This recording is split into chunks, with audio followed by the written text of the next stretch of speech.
What's up, YouTube? It is your boy, JB, and I am here today with the review for The Chi. This is season 3, episode number 7, and it's titled A Stain. So you guys, without further ado, let's go ahead and just jump into this episode review, shall we? Alright guys, so I want to start up with the small stuff first. So we see Duda. So Duda and Rose are at their place. He's reading the paper and he's telling Rose, hey, you know, the polls, he jumped ahead of Camille in the polls. And Rose is like, you know, I didn't think it was cool that you did what you did. You know, you got on that TV talking about your mama's mental health. That could have went a different way. And he said, so you still mad about that? She was like, you didn't consult with me first. And, you know, we find out that Rose and, you know, Duda have some more issues. She said, I just fucked the bitch. All I did was fuck the bitch. And it wasn't that deep. I'm like, oh. So Rose had sex with one of Duda's secretaries. Interesting. So then, you know, little Jake comes downstairs for breakfast. Duda tells him to eat. He's like, I'm not hungry. So Duda tells Jake and Rose that he wants them both to come to this this dinner that's been thrown later that night. And Jake was like, I ain't no prop, nigga, so I'm not coming. And Duda tried, you know, was about to yoke the little nigga up, and Jake was like, you might have beat that nigga up in the alley, but you can't afford to beat me up because you had to have an aesthetic. And I'm like, ooh, Jake is smart. So then we see Jake. So Jake was talking to Kevin at school about Duda, and Kevin was just like, you know, I mean, he's a politician. Like, you can't trust him, which is so sad, but so true. You cannot trust a fucking politician. So then Kevin asked Jake, well, how do you know that Trig is telling you the truth about this whole situation with Reg? And he was like, why would he lie to me? He says, well, probably to get you to come live with him. So then Jake notices that Kevin is still looking at Gemma. He's like, man, forget that bitch. And I'm just like, damn. Jake, no one's taught you how to respect a woman, obviously. Like, why you just keep calling this little girl a bitch and she ain't done nothing to you. But okay. So then we see Papa. So Papa goes over to Maisha's crib to get her for school. But Maisha tells Papa that she's not coming to school. And the reason why Maisha's not coming to school is because her mother has lost her job and she's out looking for a job. So Maisha got to stay there and watch the kids. That is that's really sad. I mean, I get that the mama has to look for work, but why not, like, you can't do, I mean, applications, you do them online these days. So I wasn't understanding that, but, you know, whatever. So, you know, Maisha just asked Papa not to have their business in the streets. And he's like, you know, I got you. So then we see Gemma. So Gemma, she notices Kevin, and she walks up to Kevin. She says, are you still mad at me? And he was like, I told you that I didn't want to be looked at as a charity case, but now here we are. I'm being looked at as a charity case. And, you know, Kevin just asked her to leave him alone. So, you know, as he was getting ready to walk off, she grabbed him and got up to his ear and said, do you want to come over?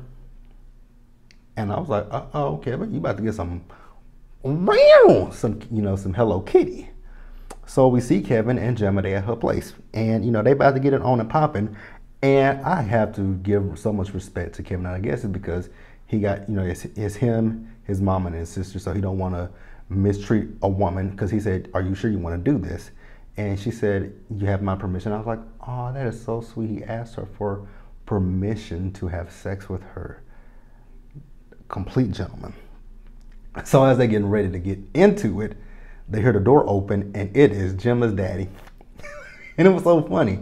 So Gemma was like, oh, you know, me and Kevin here, we're just studying, she said, a different class than what the book he had. He had a geometry book, and by the way, the book was upside down. So then, you know, Gemma's dad says, come downstairs with me. So we see Papa. Now, Papa is over at his dad's office, and he's taking money from a collection plate to help with Maisha. And, you know, Papa's daddy comes in and asks him, like, what the hell are you doing? Have you lost your mind? He was like, I need this money for Maisha. You know, her mama lost her job.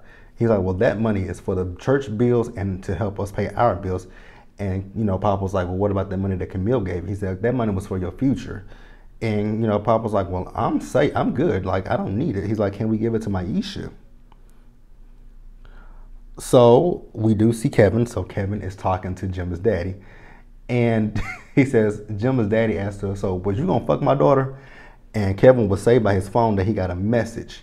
And I'm not going to tell you guys what that message is just yet. We're going to hold off on that message. So, the party that dude I was talking about, that party, which I'm going to tie that in just a few minutes. So, the party was being thrown by Lil Rel's character. I don't know what his name was on this show. Well, it was actually thrown by Jim's dad, but I guess Lil Rel's character was a part of it. I don't know. That was interesting. But yeah, so Jim's dad, he wants to talk to Camille and to Duda separately. Rose is finna get ready to walk with Duda, and Duda was like, you stay here with him. She was like, you don't trust me? You don't want me to come with you? And he was like, stay with the kid. So then, this whole thing is, I guess, Gemma's dad's grandfather owned a bank, but the bank no longer exists anymore because I guess people weren't really using the bank, but it's a black-owned bank. But nonetheless, I'm not going to harp on that. So he's decided who he wants to back as a candidate.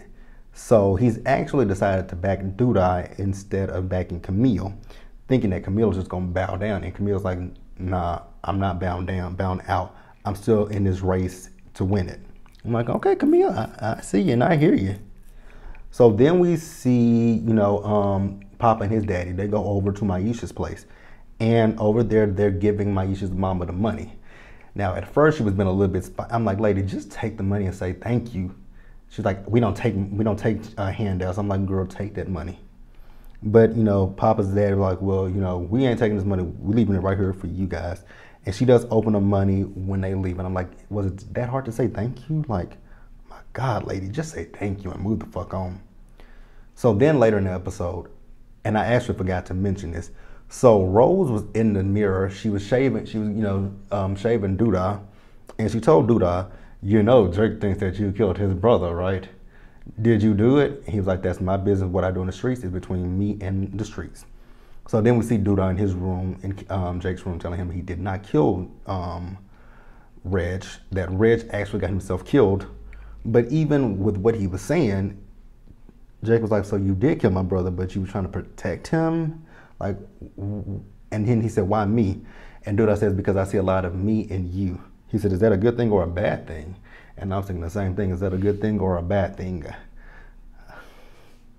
Because, I mean, if we go by what your mama said you wasn't shit, ain't gonna be shit, and you was never shit, ain't gonna be shit, and you're just shit. But let's move on, you guys. All right, you guys, now let's move over to Dom and Emmit. So Dom and Emmit were meeting with, like I said, Lil Rel's character. So now I'm like, when they went into this meeting with him, now mind you, Emmit brought the little boy because Tiff was doing a drop off. I'm like, y'all got to get y'all child care situations settled. Like, how you gonna take your child to a business meeting? I mean, I guess if you ain't got nobody to watch a little nigga, whatever.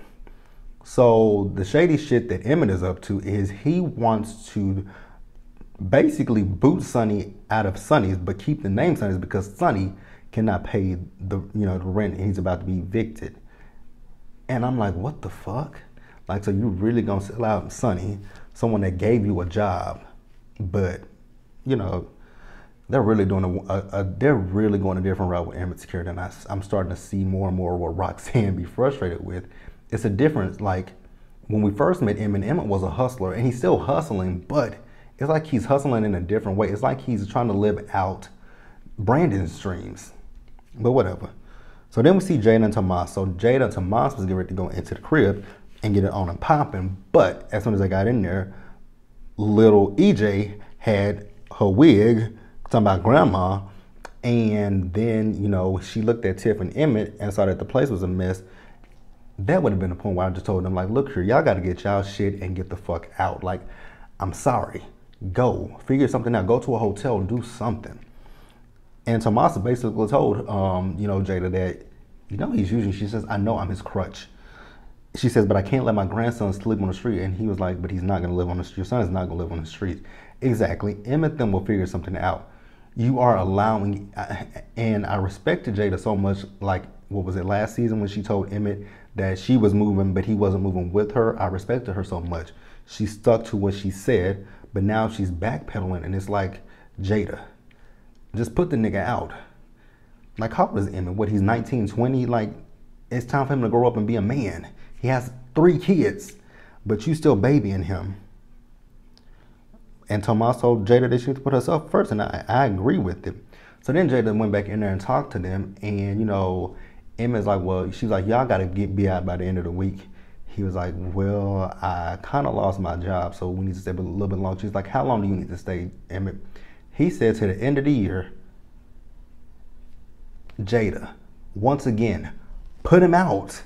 He has to fend for himself. He's a grown ass man. If you continue this, he's never gonna grow up. Like I have a friend. He's between jobs. Never mind. I'm gonna shut up because he might be watching this video. Nah, but yeah, I mean, like, you just gotta. You gotta let him grow up at some point. So then, you know, I forgot to mention that Dom. So when they were with Lil Rel's character, she left a piece of cake for him. So Emmit told her that he has some good news, and the good news is that the landlord, Lil Rel's character, wants them to cater a party, and he's gonna pay them $7,000. And the party was the one that Duda was at. So then after that party, you know, he tells them that, hey, you guys can work at Sonny's for a few months just to show me that you can consistently get traffic in and out of Sonny's, and then at the end of that, then we can, you know, talk about more. And I'm just like, God damn, this is just really fucking Sonny over. And the one thing that we knew was gonna happen happened. Emmit and Dom fucked. I'm like, I saw that coming. I'm not shocked and I'm not surprised. All right, you guys. Now let's move over to the biggest story in this episode. All right, you guys. So the episode, it actually started with Keisha. So Keisha and creepy ass Omari, he was in bed with her. Actually, it didn't start with that. We saw Ronnie. It actually started with Ronnie. My bad, you guys. It started with Ronnie. Ronnie is in the bar, and he's giving like this kind of drunk ass eulogy about Miss Ethel. And Jada was there. So Ronnie went up to Jada after he did, you know, his little speech about Miss Ethel. And, you know, he told Jada that he wants to apologize to her about the last, you know, about when they were together. She's like, Ronnie, we were never together. He says about okay, let me say this. The last time we were together. She says, okay. And, you know, Jada tells him, like, you might want to stop drinking. Like, you're an alcoholic, and here you are toasting it up. Why come you just didn't take a shot of water? And, you know, Jada tells him, you know what, Ronnie, I just wish the best for you. And that's where she left it. Now, Omari, his weird ass is sleeping in that little bitty ass bed with Keisha. And I was just like, Lord, please. I mean, I'm pretty positive he's raped Keisha, but I was just like, God, please don't let him have raped her. And I kept saying, Lord, somebody save her. So he's hella fucking, like, Omari is hella fucking creepy. So Keisha left the room. He left the room to go fix breakfast for Keisha. And Keisha, you know, she saw the chair, and the funny thing was, he didn't even have her chained up like he's had her in the past episode. So she wasn't chained up. So what Keisha did was she went and she broke one of the legs on a chair. And when he came back, she beat the shit out of him with the leg of the chair. And I'm like, Keisha, you're gonna need something a lot heavier and a lot stronger to knock him out. I knew what she was thinking, but I'm like, you just need something heavier. Like, get something from up under that. Get one of them metal things. Get something, you know, get something metal from up under that bed and whop his ass with it. But I got it. But, you know, she didn't knock him out. So he was on top of her. He told her, you know, she got one more time and it's not going to be so nice. So then we see Ronnie. So Ronnie is with his homeboys. He's thanking them for coming out and, you know, showing support. And, you know, he had some coffee and they like, like, you ain't got nothing to drink? And he was like, no, you know, I'm trying to stop drinking. I mean, I know I done tried it many times, but I'm trying to stop drinking. So his boys tell him, like, you know, well, we're going to move on over to Springfield and we're going to live over there. And, you know, he was like, they were like, you should come with him. He was like, no, you know, I'm working on something here.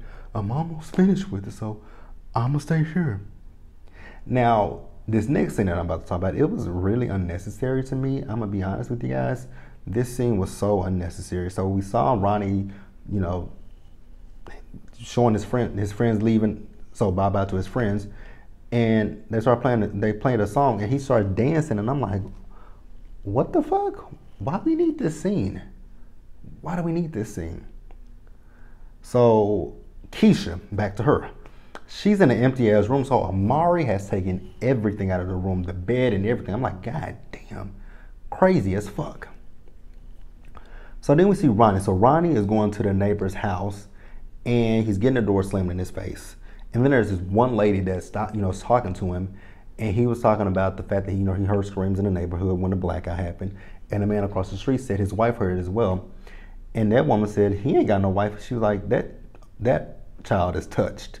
So then we see Ronnie go breaking into the houses, and he hears Keisha hears him, and she says, I'm in here. So he saves her, but while he's in there, Omari pulls back up, and he goes in there. Omari knocks him out, but then Keisha hits him. Then he's fighting with Ronnie kicks him, and Keisha grabs whatever the metal thing was that Ronnie had in his hand, and she just started bludgeoning him. Boom, boom, boom, boom. I'm like, yes, Keisha, that's what you should. I mean, you should have ran the first time you got out. You should have just took off running. So she took off running. She went outside, and then you could hear the police sirens in the background. So the ambulance have Ronnie on the stretcher, and Keisha's finally free. Let's move on, you guys. All right, you guys. So you guys remember that phone call I told you that Kevin got? It was about, it was from Nina about Keisha. So we saw him, going to the hospital where Keisha was, and he asked her, was it Keisha? They said yes. Now let's rewind back a little bit. So earlier we saw Nina in Keisha's room, and she was getting ready to pack up some of her things. Well, I guess this is something that Dre wants, not so much what Nina wants. And Dre tells her like, okay, baby, well, let me take care of it. And she says, so have you given up on Keisha? Is that what it is? And Dre was like, no, I haven't really given up on Keisha at all. That's not what I'm doing. I haven't given up on her. So, Nina tells her, you know what, get the fuck out. Like, Keisha don't even like you anyway. She's like, I'm not giving up on my daughter. And Dre's like, but it's been 2 months. She says, but there's no body, no nothing. I'm not giving up on her. And I was actually on Nina's side, like, no. So then we see, Nina went back into the room later in the episode. She saw Dre packing her stuff. And, Nina had it at this point. She told her, okay, take this wedding ring, take these photos, take your shit. Don't take none of mine, but get the fuck out. And I did think that was insensitive, because Dre is telling Nina that they need to start with the grieving process, and she's like, the fuck? And I definitely understood where Nina was coming from. I thought that was like kind of weird that you want to say, let's move on with the grieving process, but they haven't found a body, they haven't found anything, so it's a possibility that Keisha is alive. So I don't know why you would say, let's start with the grieving process. No, we're not gonna do that. That's not how this is about to work. Like Nina said, you can get your shit and you can get the fuck out. So I was on Nina's side. So then, after they found out that Keisha was alive and well, they were at the hospital, and a doctor came up to Dre and she gave her some pamphlets on how they can help Keisha with everything that she might be experiencing going forward. And, the whole family's in a room with Keisha, and Keisha reached her hand out to Dre to come, and, they hugged each other, and it was a beautiful moment, I will say that. Definitely a beautiful moment. And then we saw Kevin. Kevin went to Ronnie's room, and he told Ronnie, thank you. And that was it for the shot, you guys. Be sure to like this video. Leave your comments, subscribe to the channel, hit that bell notification button so you guys are aware when I drop anything else. Share this video, and until the next one, you guys, do me a solid favor. Stay safe out there, take care of yourselves, and I will see you guys later.